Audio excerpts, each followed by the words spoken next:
Good evening, sir. Good evening. Good evening, sir. Good evening. Good evening, sir. Good evening Good sir. evening. Good evening. तुम लोग का evening, DP sir. अभी भी वही है। मुकेश का डीपी देखो, देवाशीष का डीपी Yes, sir. देखो, मतलब इस साल भर में डीपी तुम लोग का चेंज नहीं हुआ जी। नहीं चेंज किया सर। डीपी लगाओ स्टूडेंट वाला, ये सब क्या है ना।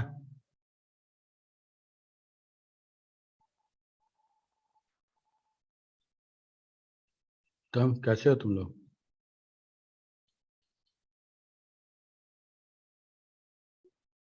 कैसे हो तुम लोग? मस्त फाइन सर, आप कैसे हैं? सर ठीक है सर। तो अभी तो जस्ट रिकवर हुए हैं, टाइम लगेगा थोड़ा सा फिट एंड फाइन होने में, तो 4 दिन लगेगा, 2-3 दिन।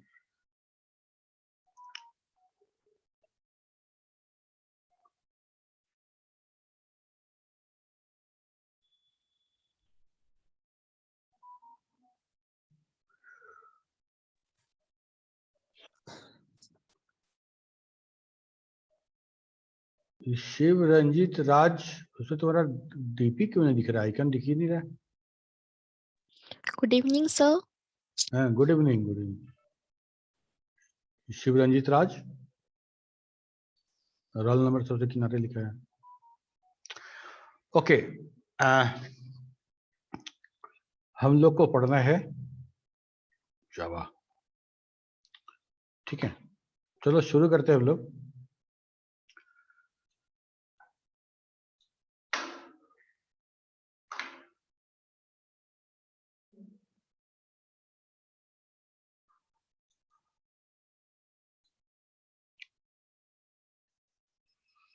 पाइथन पढ़ लियो तुम लोग? Yes sir. शॉर्ट कट पूरा अच्छे से नहीं पढ़े हैं।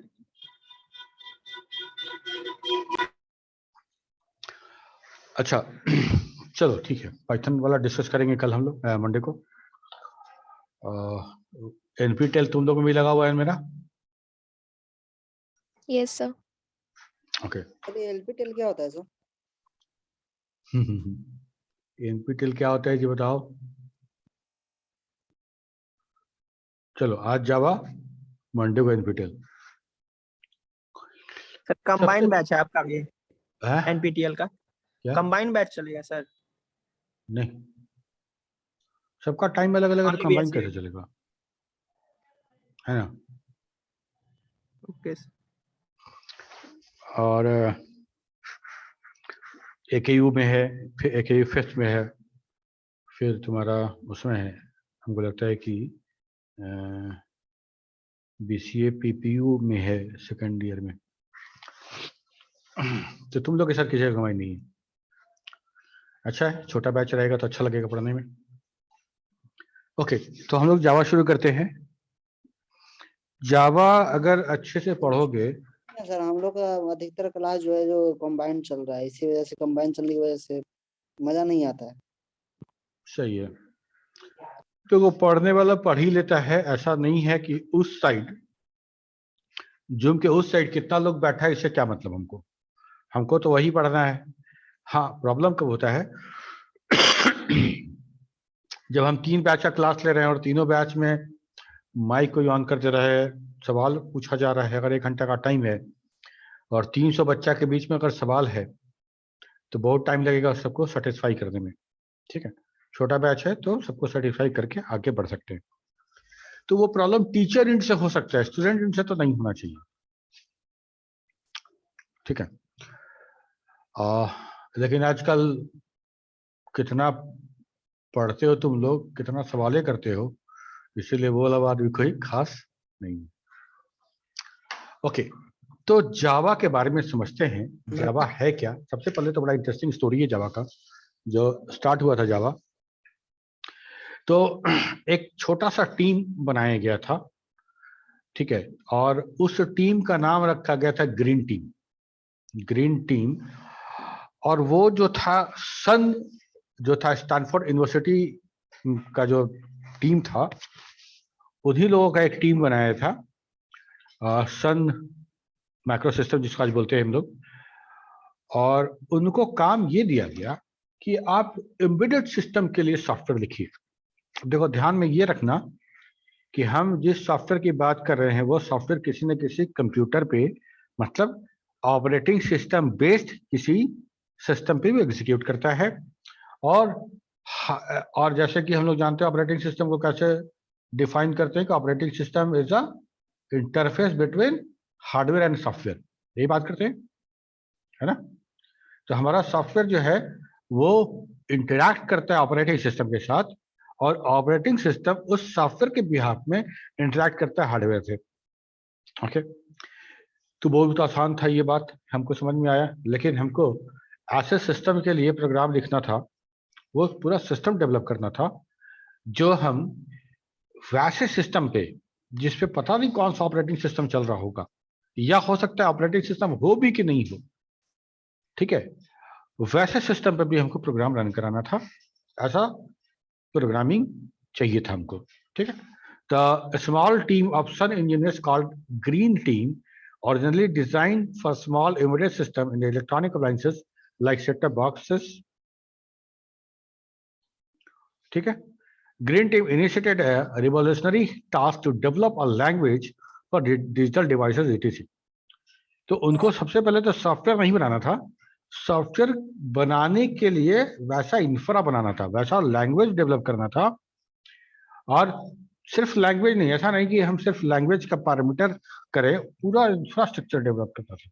वो लैंग्वेज कैसा होगा, इंटरप्रेटर होगा, उसमें इंटरप्रेटेड होगा, कंपाइल्ड होगा, कैसे उसको रन कराएंगे, प्लेटफॉर्म पे डिपेंडेंसी न रहे उसके लिए क्या करना पड़ेगा, etcetera etcetera. Founder of green team was James Gosling. देखो अगर हम कभी कोई पूछे कि जावा के जनक कौन थे, वो द फादर ऑफ जावा, तो हम जेम्स गॉसलिंग का ही नाम लेंगे, इसलिए कि ये सारा का सारा जेम्स गॉसलिंग ही उसको देख रहे थे, मतलब लीडर जो इस प्रोजेक्ट के थे James Gosling. Founder of the green team was James Gosling from Sun micro system. For the green team members, it was an advanced concept at that time, but it was suited for handheld devices and internet programming. ये लोग अपने समय से आगे सोच रहे थे, ये लोग अपने समय से आगे सोच रहे थे कि हमको ऐसा प्रोग्रामिंग लैंग्वेज डेवलप करना है जो किसी भी डिवाइसेस पे हम रन करा सके, किसी भी डिवाइसेस पे हम उसको रन करा सके, ठीक है। Okay, firstly it was called green talk by James Gosling and file extension was jot.gt, ठीक है। जो हम जो कोड फाइल बना रहे थे उस फाइल को सेव करते थे jot.gt एक्सटेंशन के साथ। After that it was called okay,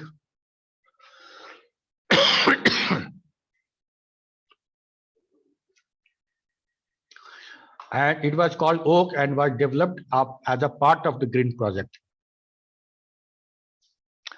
okay तो लोग रख लिए, मतलब ऐसे काम कर रहे थे, सामने जो लकड़ी जो दिखता है वो ओक, तो नाम रख लिए ओक।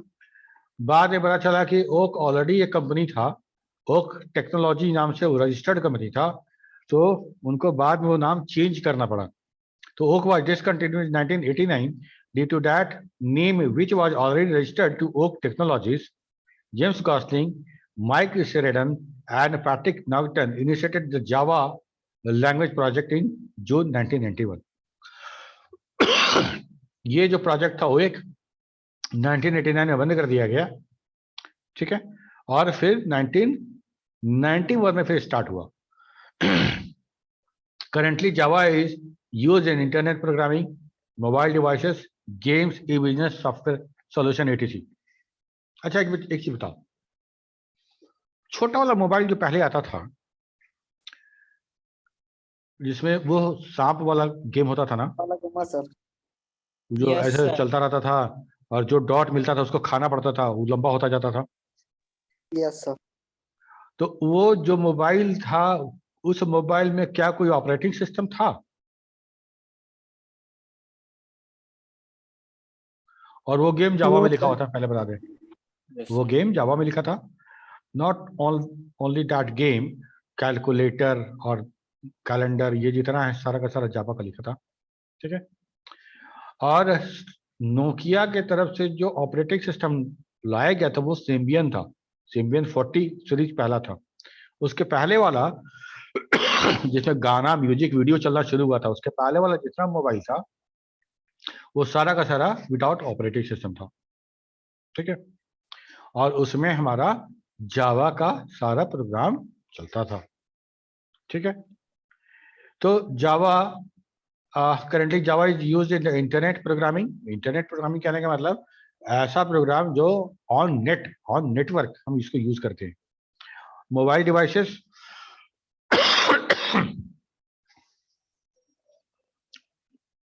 गेम, ई बिजनेस सॉल्यूशंस, etc. यहाँ एक थोड़ा सा हम लोग रखेंगे इंट्रोडक्शन, कौन कौन सा लैंग्वेज कब कब आया. ठीक है. अच्छा, एक चीज बताओ कि जावा और पाइथन में पहले कौन आया था, बाद में कौन आया? सर पहले जावा आया, बाद में पाइथन. पहले जावा बाद में पाइथन.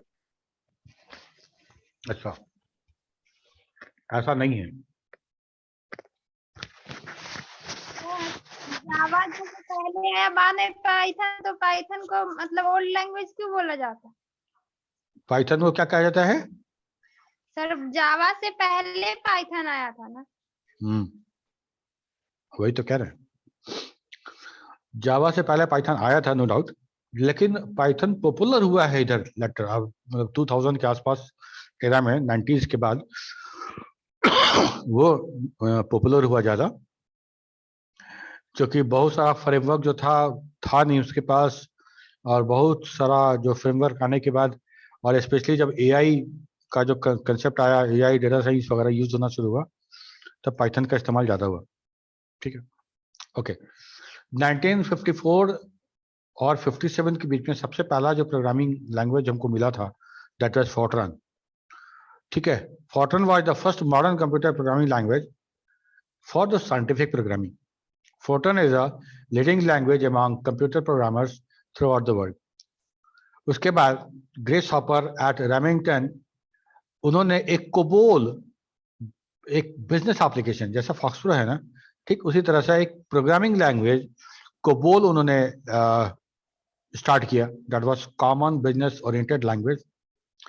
और इसमें हमको कुछ साइंटिफिक एप्लीकेशन नहीं बनाना था, इसमें हमको बनाना था बिजनेस एप्लीकेशन. बिजनेस एप्लीकेशन बनाना था, खरीद फरोख्त, अकाउंट्स, कितना आदमी था, कितना सेल हुआ, ये सारा का सारा काम. सारा ज्यादा का ज्यादा तो सॉफ्टवेयर का काम हमको बिजनेस में ही चाहिए. ये बहुत फेमस हुआ. और इतना ही नहीं, ये कोबोल का प्रोग्राम हमारा जो मेन फ्रेम कंप्यूटर है ना, उस पर आज भी काम होता है, आज भी रन होता है. और मेन फ्रेम कोबोल के लिए बहुत डिमांड आज भी है, बहुत पुराना है फिर भी.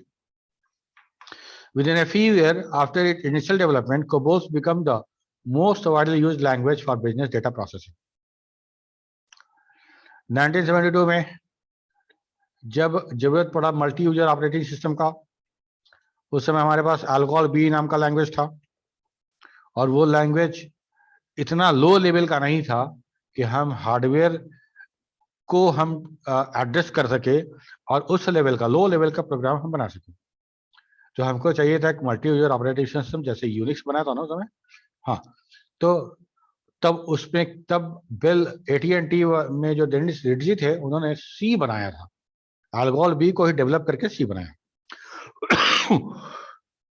It was developed to develop multi user operating system. Later of multi user operating system Unix is developed by C language. C is very good as high level language as well as low level. C के साथ बड़ा जबरदस्त था. C जो पढ़ा हो, C में जो काम किया हो, अगर उसको C से प्यार ना हो जाए तो जो कहो. C ऐसा लैंग्वेज है, आज पाइथन आ गया, C++, जावा, .NET, VB6, बहुत सारा, लेकिन C का बात ही अलग है. ठीक है. तो C उस समय भी पॉपुलर हुआ. तो उसके बाद जो बाजार में वो एक ऑब्जेक्ट ओरिएंटेशन कंसेप्ट लेके आए और उन्होंने C++ को इंट्रोड्यूस किया। Unlike its C language and sister, the language C++ supports object-oriented programming. This gave a tremendous idea for object orientation, which is base of most modern programming language. जब यहाँ से जब एक बार पता चला कि ऑब्जेक्ट ओरिएंटेशन क्या है, हम लोग बात करेंगे डिटेल इसके बारे में, है जो ऑब्जेक्ट ओरिएंटेड सिलेबस में आएगा उस समय।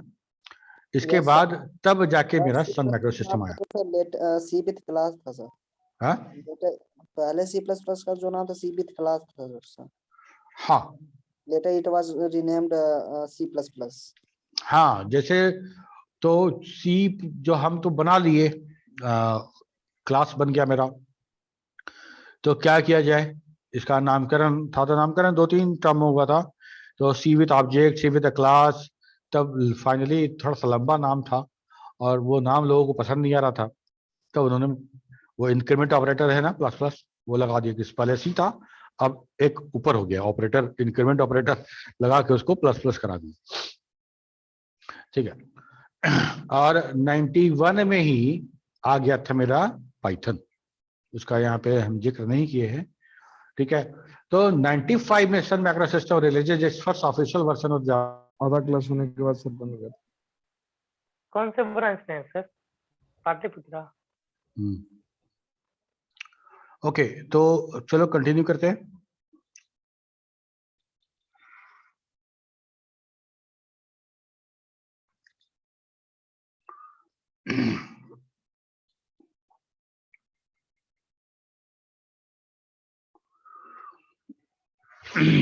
ठीक है, तो सन मैक्रो सिस्टम का जो पहला जो इंट्रोड्यूस हुआ वो 1995 में, ठीक है। Java uses the concept of C++, तो C++ पहले आ गया था, और ऑब्जेक्ट ओरिएंटेशन वाला जो कंसेप्ट था वो समझो कि सॉफ्टवेयर डेवलपमेंट में एक बहुत बड़ा चीज था, तो उसको यूज किया गया। और जावा का जो पॉलिसी था कि हमको ऐसा सॉफ्टवेयर लिखना है ना जो कहीं भी रन करे, ठीक है। तो उसको जो नाम दिया गया, जो जो जो कोटेशन दिया गया था वो था वोरा, WORA, है ना। Java's write once, run anywhere philosophy makes the language ideal for distributing codes across the internet. Java becomes very popular as a general purpose programming language.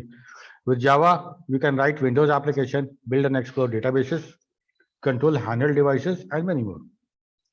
Within 5 short years, the Java programming language had 2.5 million developers worldwide, just in 5 years. अच्छा, इसके पहले Microsoft के पास भी था, ठीक है, और visual basic 6, VB6। और जब ये प्लेटफॉर्म इंडिपेंडेंसी वाली बात आई, ऑब्जेक्ट ओरिएंटेशन वाली बात आई, तो माइक्रोसॉफ्ट भी उसमें कूद पड़ा और अपने सारे प्रोडक्ट को एकदम जावा की तर्ज पे वो लेके आया, और उसका नाम रखा गया C#, ठीक है। Microsoft introduced a new language named C#. Many of the C# language features come directly from the features in Java. अब क्या हुआ, देखो जावा का थोड़ा सा हम दिखाना चाहते हैं तुमको कि जावा इंट्रोड्यूस हुआ 1995 में, उसके बहुत सारे वर्जन आए उसके। जून 2004 में सिस्कॉन मीडिया, ठीक है, सिस्कॉन मीडिया का एक रिपोर्ट आया जिसमें बोला गया कि report that the demand for Java programmers tops the demand for C++ programmer 50%। C++ ने अपना मोबाइल से कनेक्ट कर ली थी, हाँ। तो C++ प्रोग्रामर का जितना रिक्वायरमेंट था उससे उसको 50% तक डिक्रीज कर दिया था। और 2007 में गूगल जावा को as a primary language for the Android application के लिए उसको अडॉप्ट किया। That was the official language by the Google Android development के लिए। 2007 Google adopts Java as the primary language for creating apps on Android mobile devices. तो Android पे जितना अभी तुम लोग भी जो FTP हुआ था वो भी देखे थे तुम लोग। तो जनवरी 2010 में सन मैक्रो सिस्टम को टेक ओवर कर लिया ओरेकल, ठीक है। Oracle Corporation purchased Sun Microsystem, bringing Java technology into the Oracle family of the product. June 2010. eWeek, that is also a magazine. eWeek ranks Java first among its top 10 programming language to keep you employed. अगर आपको नौकरी में बने रहना है, उसके लिए जो सबसे ज्यादा यूज होने वाले और हाईली डिमांडेड 10 प्रोग्रामिंग लैंग्वेज थे, उसमें टॉप पे था जावा. Java runs on 15 billion devices and Android Java runs on 87.6% of all mobile phones. ठीक है.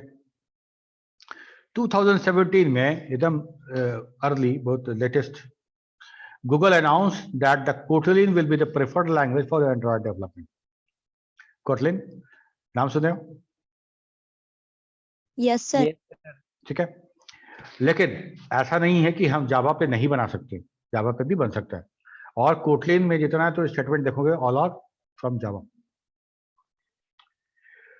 यहाँ जावा का कब कब कौन कौन सा वर्जन आया, एक नजर इस पे भी देखते हैं, 2 मिनट का बात है. सबसे पहले वहाँ 1.0 आया था जो ओक नाम से चला था. ठीक है. बाद में जेडीके, जावा डेवलपमेंट किट 1.1, 1.2 और 1.3 ये सब आता गया. और जब यहाँ पे जब 1.4 के बाद जावा ने अपना जो वर्जन है वो 5, 6, 7, 8 ऐसा शुरू किया. ठीक है. और अभी जो लेटेस्ट वर्जन है वो कितना है?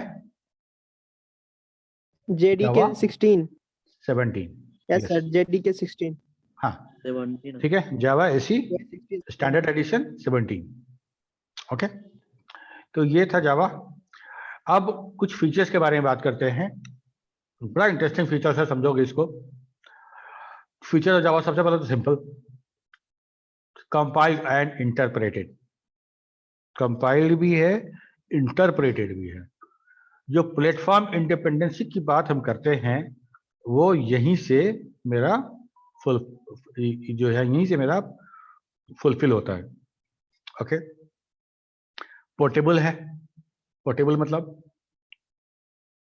आज मेरे सिस्टम पे, ऑपरेटिंग सिस्टम ऑफिस है, किसी भी सिस्टम पर कर सकते हैं. सर किसी भी सिस्टम पर यूज कर सकते हैं. तो आज मान लो हम कोई सॉफ्टवेयर खरीदे और कल के डेट में ऑपरेटिंग सिस्टम चेंज करना पड़े हमको, तो क्या करें? अब तो लगेगा कि भाई 1 लाख का सॉफ्टवेयर कर दिया तो बर्बाद हो जाएगा. लेकिन ऐसा नहीं था, वो पोर्टेबल था, कहीं से उठा के कहीं डाल दीजिए चलेगा. ठीक है. एक एक करके देखते हैं. पहले simple. Java is simple because its coding style is very clean and easy to understand. It removes complexity of other language like C, C++, which are as follows. Concept of explicit pointer.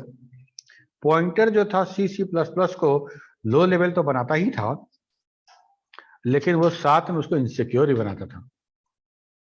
और हमको net पे चाहिए था, network पे use होने वाला ऐसा programme चाहिए था. तो हम ऐसा नहीं कर सकते थे कि किसी भी सिस्टम पे वो नेटवर्क से डाउनलोड हो और वहाँ के सिस्टम का कुछ हम पॉइंटर से पढ़ के अपलोड कर दें. तो डेट वाज हाईली अनसेफ. तो एक्सप्लिसिट पॉइंटर कंसेप्ट को हटा दिया गया. इंटरनली वो यूज करेगा जावा खुद से, बट हम पॉइंटर सी करके उसमें कुछ हम एड्रेस रखवा के उसको रिटर्न नहीं करा सकते, प्रिंट नहीं करा सकते थे. स्टोरेज क्लासेस के बारे में, जितना क्लास है, ऑटो, एक्सटर्न और रजिस्टर, ये जितना था वो सारा क्लास को हटाया. प्री प्रोसेसर और हेडर फाइल्स का कंसेप्ट हटाया. मल्टीपल इनहेरिटेंस को हटा दिया. ऑपरेटर ओवरलोडिंग उसको भी हटा दिया. ठीक है. ऑपरेटर, एक ही ऑपरेटर का पहले से उसका डेफिनेशन कुछ और है, हम C++ में उसको ओवरलोड कर लेते थे. ठीक है. तो उसको भी हटा दिया. और गो टू स्टेटमेंट जो था हमारा, उसको भी.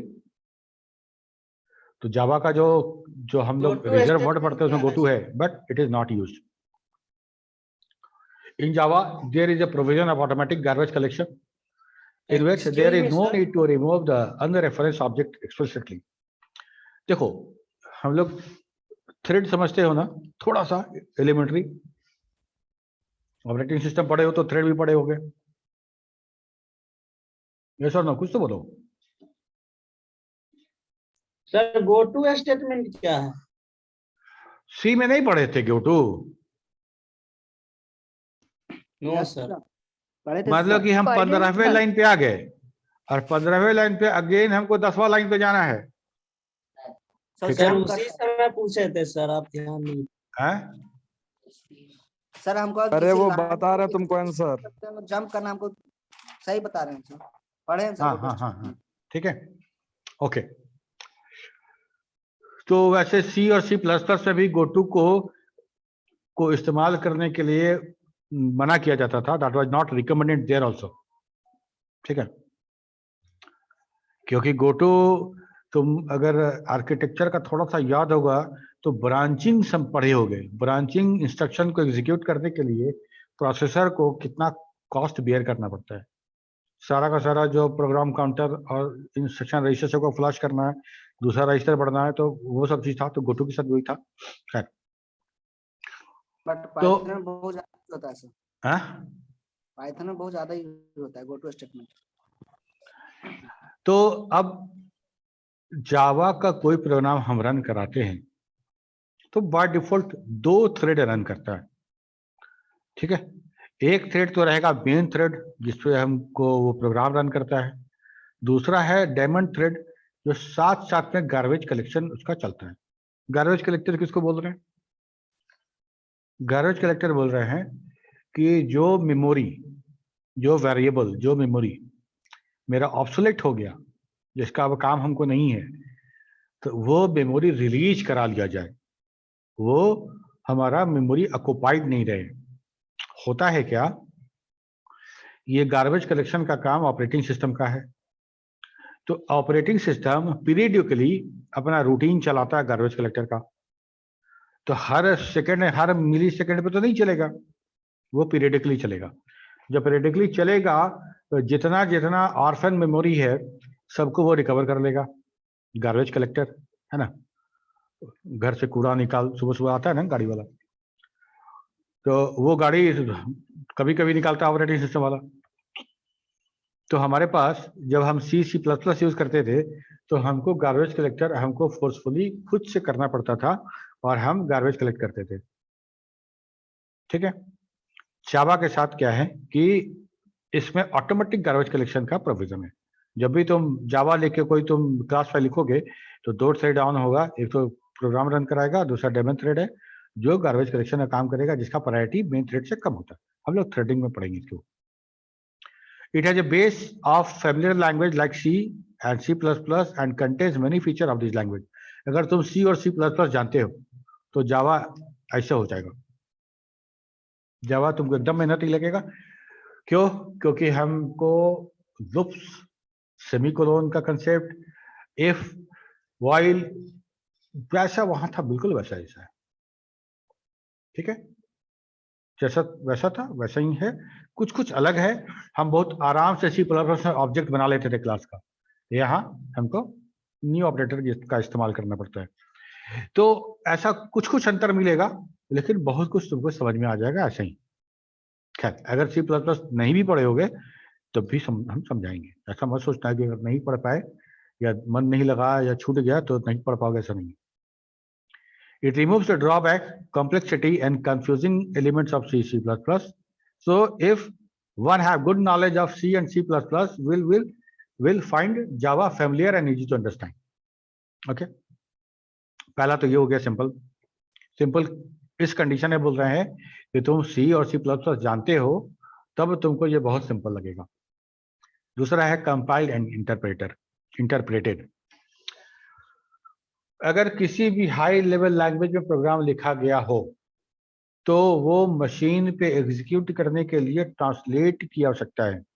ट्रांसलेट किया जाएगा किसी एग्जीक्यूटेबल फाइल फॉर्मेट में, तभी हम उसको एग्जीक्यूट करा सकते हैं। मतलब सीबीयू अंडरस्टैंडिंग लैंग्वेज होना चाहिए। कंपाइलर क्या करता है और इंटरप्रेटर क्या करता है, बताओ। कंपाइलर सर एक बार में मल्टीपल लाइन को ट्रांसलेट करता है, जबकि इंटरप्रेटर एक एक लाइन करके करता है और वो टाइम टेकन होता है। कंपाइलर का काम ये है कि सारे प्रोग्राम को वन गो में पढ़ेगा और सबको ट्रांसलेट करके ऑब्जेक्ट कोड बनाएगा, उसको फाइल में रख देगा, फाइल बन गया exe फाइल, ठीक है, जो सी प्लस से बनाते हैं हम लोग। अब नेक्स्ट टाइम हमको रन कराना है तो कंपाइलेशन का जरूरत है क्या? No sir. नहीं है, already compiled and kept in the file. Interpreter इसका जस्ट उल्टा करता है। वो क्या करता है ना, वो पहले एग्जीक्यूटेबल फाइल ही नहीं बनाता, फाइल ही नहीं बनाता है, और line by line, one by one instruction को वो ऑब्जेक्ट कोड बनाता है और उसको मेमोरी में लोड करके एग्जीक्यूट करा देता है। मतलब प्रोसेसर को भेज देता है, सबमिट कर देता है, रन कर जाता है, ठीक है। तब हुआ क्या कि हमको जब रन कराना पड़ेगा तब इंटरप्रेटर चाहिए ना। Yes sir.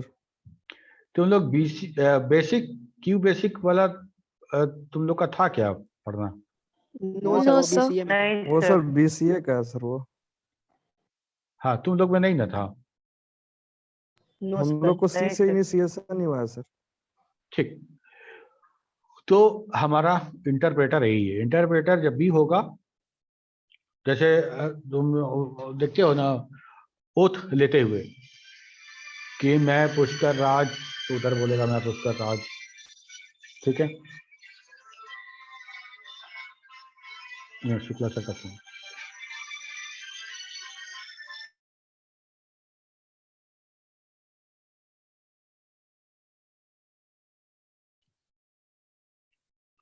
ओके, तो जैसे एक लाइन बोला ओथ दिलाने वाला जो राष्ट्रपति या राज्यपाल, और ओथ लेने वाला एक लाइन बोला, फिर नेक्स्ट लाइन, फिर नेक्स्ट लाइन। हमारा इंटरप्रेटर का काम यही है। इंटरप्रेटर का काम यही है, एक एक लाइन पढ़ेगा, एक एक लाइन प्रोसेसर को भेजता जाएगा। तो होता क्या है, जब एग्जीक्यूट कराना हो तो हमको इंटरप्रेटर चाहिए। ओके, तो जावा कंपाइलर, दैट कंपाइलर का नाम है जावा सी.exe, compiles a high level computer language, can be either compiled or interpreted. Java integrates the power of compiled language with the flexibility of interpreted language. Java compiler compiles the Java source code into the bytecode. Java virtual machine, that is a JVM interpreter, then execute this bytecode, which is executable on many operating systems. The diagram below shows the above process. यहाँ देखो, ये एक programme है माई program dot जावा, ठीक है। इसको कैसे run कराएंगे? इसको सबसे पहले हमको कंपाइल करना पड़ेगा। कंपाइल करने के बाद ये हमारा माई प्रोग्राम डॉट क्लास बन जाएगा, और इस क्लास फाइल को रीडिस्ट्रीब्यूट कर सकते हैं, क्योंकि इसको खोल के पढ़ नहीं सकते तुम, ठीक। अब माई प्रोग्राम डॉट क्लास फाइल, अब हमको इंटरप्रेटर चाहिए इसके हर लाइन को एग्जीक्यूट कराने के लिए, ठीक है। और वो जावा इंटरप्रेटर है क्या? That is JVM, Java virtual machine, ठीक है। तो जावा वर्चुअल मशीन जिस सिस्टम पे नहीं होगा, इंस्टॉल नहीं होगा, क्या वहां पे ये प्रोग्राम रन करा पाएंगे? नहीं हो पाएगा सर। नहीं करा पाएंगे, नहीं करा पाएंगे। हमको जावा वर्चुअल मशीन इंस्टॉल चाहिए, ठीक है। ओके, तो अब देखो, दिमाग में एक सवाल जरूर आया होगा कि क्यों दो बार में कर रहे हैं? दो बार में क्यों, एक बार में क्यों नहीं? C++ जैसा कंपाइल करते exe बनता, टकाटक काम होता। लेकिन देखो प्रॉब्लम क्या है, जब हम exe बना देंगे ना, exe बनाने के पहले हमको बताना पड़ेगा कंपाइलर को किस आर्किटेक्चर के लिए आप exe बना रहे हैं, किस आर्किटेक्चर के लिए आप exe बना रहे हैं। आर्किटेक्चर में दो बात आ जाता है, ऑपरेटिंग सिस्टम भी आता है और हार्डवेयर भी आता है। तो वो एकदम हार्ड कोटेड हो जाएगा। अगर हम इंटेल मशीन के लिए बनाए हैं, विंडोज पे रन करेगा, तो फिर वही विंडोज इंटेल के लिए ही रहेगा, वो उसको लिनक्स इंटेल पे या हम मैक पे रन नहीं करा सकते। ओके, अच्छा चलो ठीक है, मान ली बात। तो क्या जरूरत था दो बार करने का? इंटरप्रेटर लगाते और इसको डायरेक्ट यहाँ रन करा लेते, है ना? यही नहीं चाह रहे थे? बिल्कुल ये काम कर सकते हैं। लेकिन आप डिस्ट्रीब्यूट कैसे करते? हमको ऑर्डर मिला सॉफ्टवेयर लिखने का, हम लिख दिए माई प्रोग्राम डॉट जावा, तो क्या हम क्लाइंट को दे दें कोड? दे दें जी। रमेश बताओ। No sir. हम जो ये इंटेलेक्चुअल प्रॉपर्टी है ऐसे तो नहीं दे सकते, ऐसे नहीं दे सकते। तो क्या किया जाए? तब ये बीच का रास्ता निकाला गया कि पहले कंपाइल कर लेते हैं, कंपाइल करने के बाद बाइट कोड बना लेंगे। That code is called, that file is called byte code.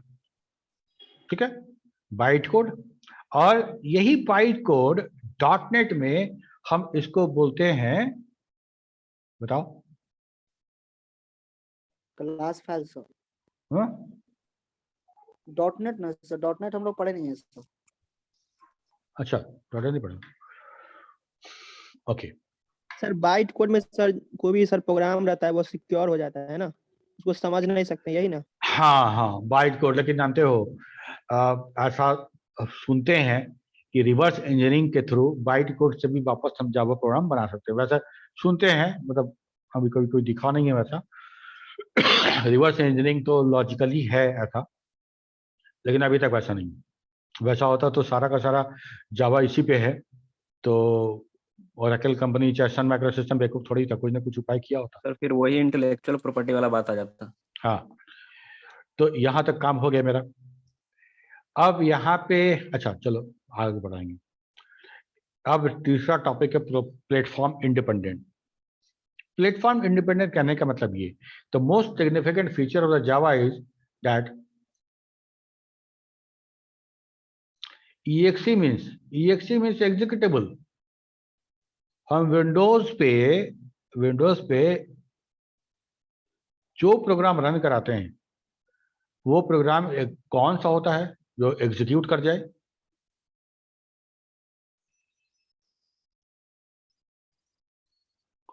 वो होता है आइदर EXE और COM।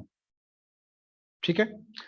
वैसे एक बात और तुमको बता दें, कभी पढ़ोगे तो ध्यान देना कि हम क्या बोले कि डॉटनेट भी यही वाला कंसेप्ट लेके आया था।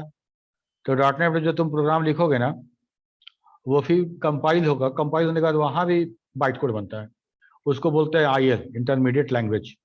तो चूंकि माइक्रोसॉफ्ट का है तो MSIL बोल देते हैं उसको, माइक्रोसॉफ्ट इंटरमीडिएट लैंग्वेज। और इस लैंग्वेज को रन कब करेंगे? तो फ्रेमवर्क रहेगा तब। डॉटनेट फ्रेमवर्क सिस्टम पे होना चाहिए। यहाँ पे एक गड़बड़ क्या है। हेलो, यस सर, क्लास ले रहे हैं।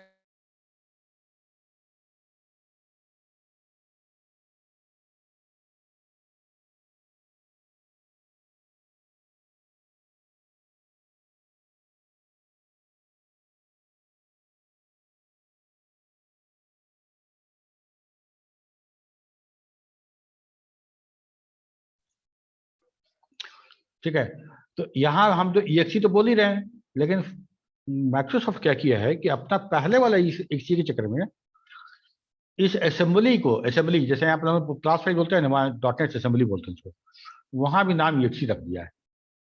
ठीक है, तो एक EXE पहले वाला डबल क्लिक के रन कर गया, कोई थर्ड पार्टी नहीं चाहिए। एक माइक्रोसॉफ्ट डॉटनेट वाला EXE that is called assembly, उसको डबल क्लिक करोगे ना सीधे मैसेज देगा कि आपका एग्जीक्यूटेबल फाइल नहीं है, इसके लिए फ्रेमवर्क चाहिए। ठीक है, EXE executable in other sense, और EXE हम डॉटनेट फ्रेमवर्क में उसको असेंबली बोलते हैं। वो क्लास फाइल जो जावा का है उसका असेंबली हो जाएगा। ठीक है, MSIL। ओके,